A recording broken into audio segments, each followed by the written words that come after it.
Welcome back to Mike's Mods and Customs. This is one of those videos there where I had some of those technical difficulties and I lost a lot of the video footage. So you'll see that once the video starts here, that you'll be coming in onto the fully painted body. We lost all of the process of stripping the paint, prepping the body, and painting the body. So you should be able to see a good amount of video footage with the wheel swaps and the decals. Enjoy the rest of the so not too bad. video. I'm pretty happy with the way that came out.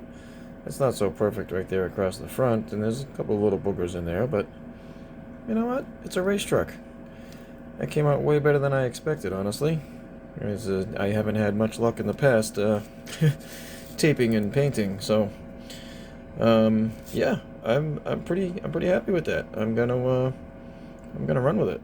Finding myself way more interested in the videos that show me more about the how-to rather than this is what it looks like now. So I'm going to back up a little bit. Here's the numbers. So they come with this protective film that's over them. Oh, I'm sorry. That's the protective film right here. This stuff. That's over the top. Then you have the black. So I just, with my X-Acto, I cut out the numbers I wanted. So I kept the black, just so I could see the numbers so much better. As you obviously, you see it there with the number behind it.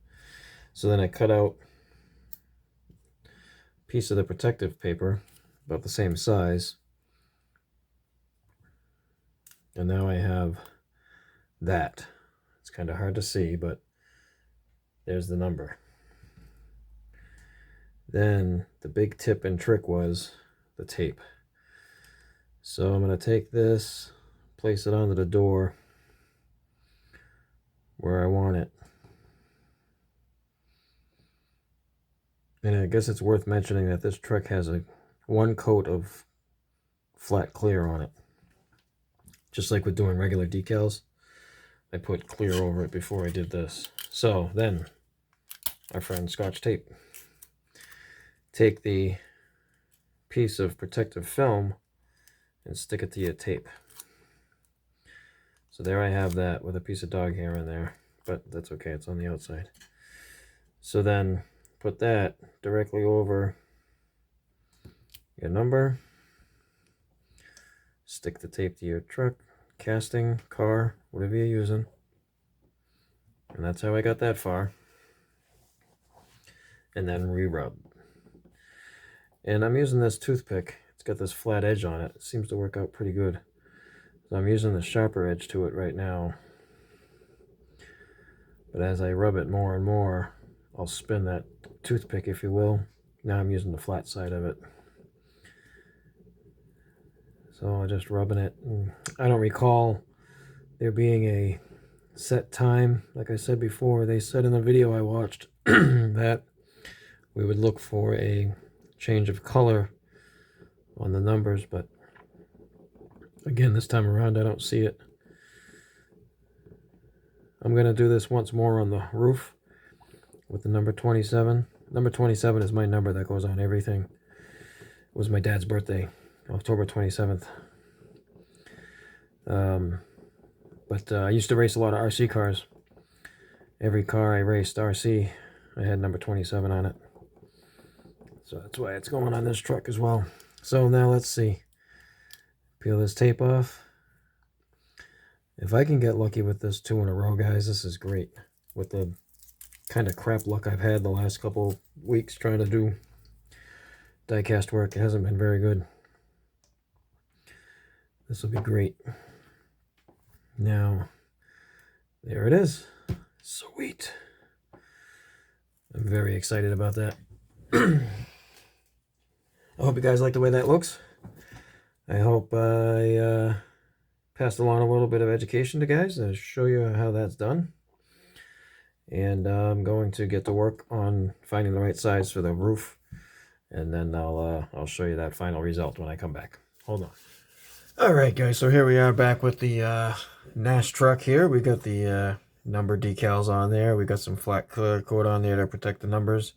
Still got to do the decals for the rear quarters in the hood. Work on the roll bar and the interior a little bit. But what we're going to work on now is the wheels. Way too long of an axle. So, not way too long, but... So I'm going to show you how I went ahead and made them shorter. So here's what you're going to need to do is fix the axle so the tire doesn't fall off. I know a lot of guys use a special pair of pliers. I think they're like fence pliers or something. But I have trusty old vice grips. So the way I do it is I just grab the very end of this axle, piano wire, whatever you really want to call it, and just squeeze the heck out of it. I was too close to the edge.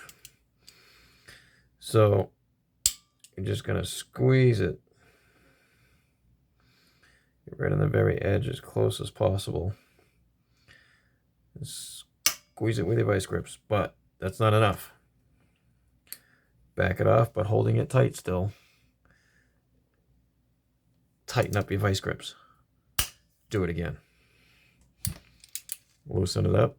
Tighten up your vice grips again. Do it again. As you're doing this, you're flattening out the edge of the end of that axle. Yes, it's getting harder and harder to release and press in on the vice grips, but hey, it's what you got to do when you only have a manual press to do this kind of work. You do what you got to do. So now I'll release that. Give that a little test, see how it is. So that's the factory, and that's Mike's hack.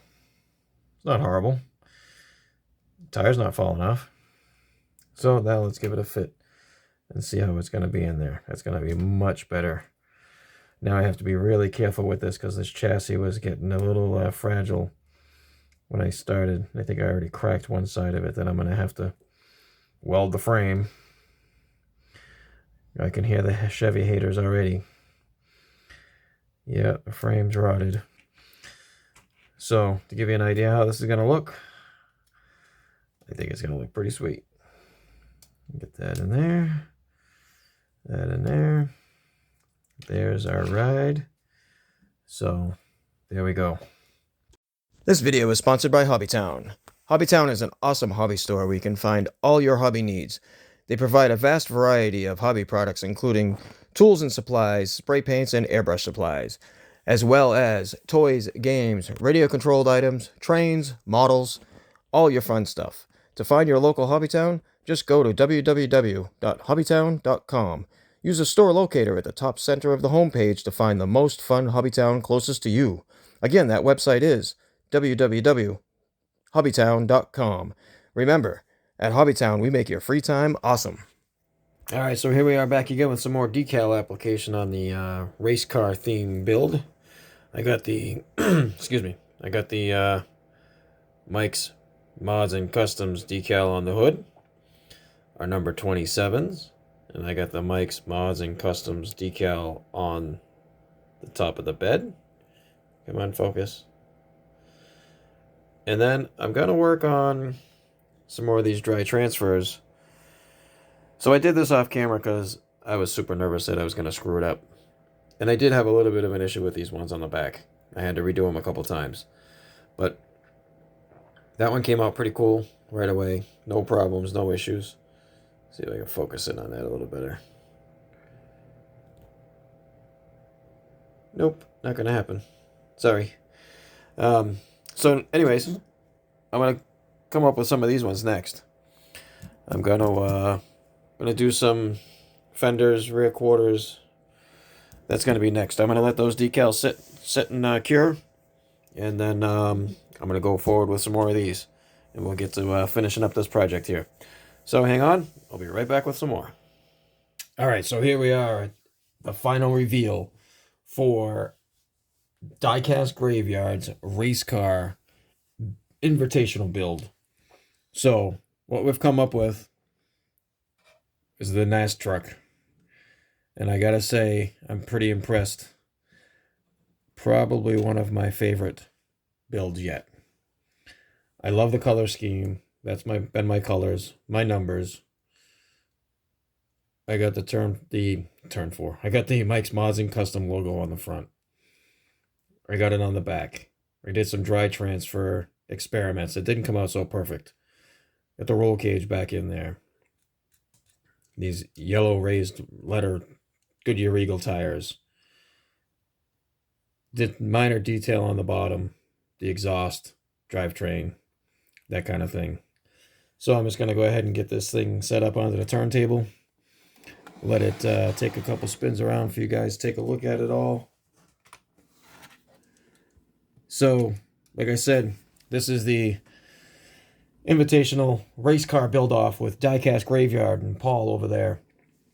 So if by whatever strange chance you're not subscribed to his channel and you haven't checked out his videos, get on over there, check out his stuff. I guarantee you're going to learn something.